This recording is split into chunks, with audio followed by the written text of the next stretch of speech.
Hello, welcome back to Everyday Consciousness. My name is Elaine Iwicki, and today I'm going to talk to you about how I found my purpose.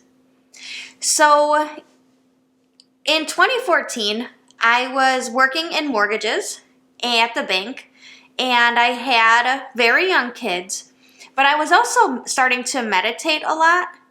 And as I was meditating, I was gaining more awareness, and so there was a whole thing where I had to leave the bank, and it was kind of a sudden thing, but with babysitting and logistics, I had to take a break. So as I was trying to figure out how I was going to go back, something didn't feel right. And I didn't know what it was, but there was something about the bank that wasn't fulfilling enough. Like, I really enjoyed working there. I really loved everybody I worked with. There was about, I would say like at least 100 people who were all around my age. And we would always have so much fun together. I loved my bosses. It was very well organized. It was a stable enough job, although, not perfectly stable, but stable enough. And there were so many good pieces of working there. But there was something that was off. And the something was, I didn't feel like I was putting out good into the world. I didn't feel like I was fulfilling any sort of purpose. There was something in me that just I actually didn't fully trust what I was doing. I would say there were times when I got feelings like, is this helping anybody? Is this loan good for this person? Like, there were times when I just wasn't so comfortable being a bank worker. So as I was trying to think about going back to the bank, these thoughts and these memories and these feelings started popping up. And then there's a whole thing where the end of the month is like crazy for people in mortgages. And the hours are very long. They're at least 12 hours a day. And not only that, but you really can't take a day off. Like, you can't plan to get married at the end of the month if you work in mortgages. Like, it's a very big thing this month end. So as I'm remembering the type of work I was doing and the way it would make me feel, I think everything was legit. I have no issues with anything that ever happened. There's just something in me that didn't fully trust it.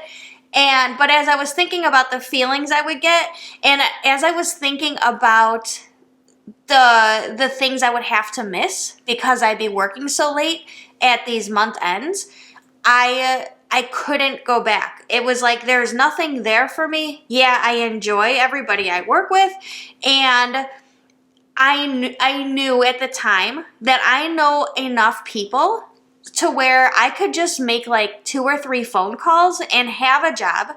I would not start at the bottom. I would be perfectly fine. I would have, enough money. I would, have a job. I would have had growth opportunities. But I just couldn't do it. So then what, right? So then I was sitting in my basement, and as I was kind of like going through all of this, I remembered this calling I had. And I had to have been about 7 or 8 years old. And that's when I first knew I really wanted to be a therapist. And that feeling never went away. But I just figured it would never happen, so I never gave it much thought. And I really didn't want to go back to college. I finished and I thought, I'm done and I'm never coming back. And then I would have to go back. So there's a lot of reasons I didn't want to be a therapist, but it just hit me that I should. And the reason is because my personality, I think, was always catered around being a therapist, like the way I am with my friends. And I'm naturally very empathic, and naturally I want to bring good into situations and healing and health, and I want to make people feel good.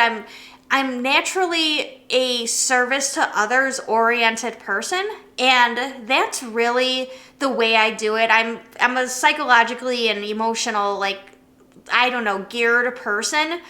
And I'm really interested in psychology, which is, if used well, it brings health and healing. And I'm really interested in enlightenment, which is it brings bliss and it brings peace and it definitely brings health and healing.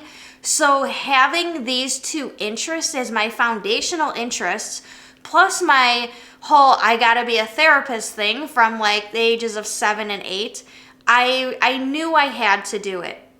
And since becoming a therapist, I was right. It's exactly what I want it to be. And it's such a joy to work with my clients. And it's such a joy to see them become more of who they are and to embody more of themselves and to become more confident and for them to become just more calm and more comfortable with who they are. It's a beautiful like blossoming of people that I can like both facilitate and like watch the changes.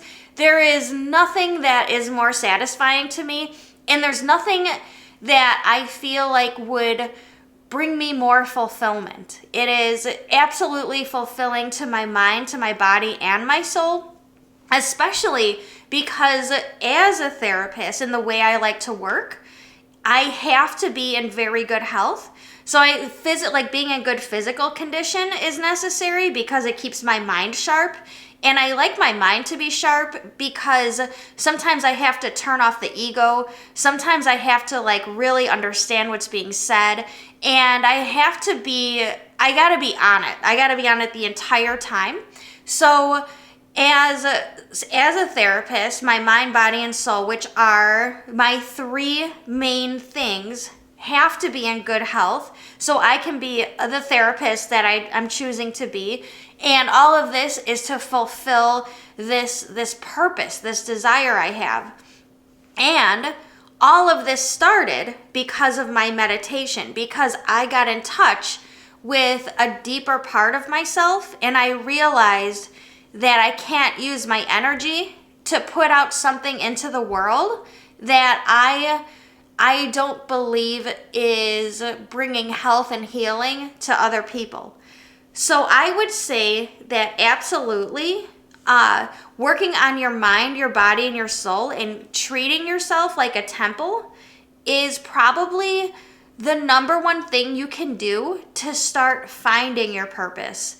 Just getting in good health will help you see clearer, and it will help you understand more, and it will help you know yourself to where you're even able to start seeing what types of things you should be doing, what types of things are important to you, what types of things you care about. And it really worked for me. It's the thing that probably just focusing on these three aspects of myself have definitely changed my life. It's a huge difference, and I like to think, I don't know, but I like to think I'm making a difference in the world. So that is my message for the day. My message is mind, body, soul. I hope this was inspiring. I hope this was helpful. I hope you took something away. Thank you for watching, and I will see you later. Bye.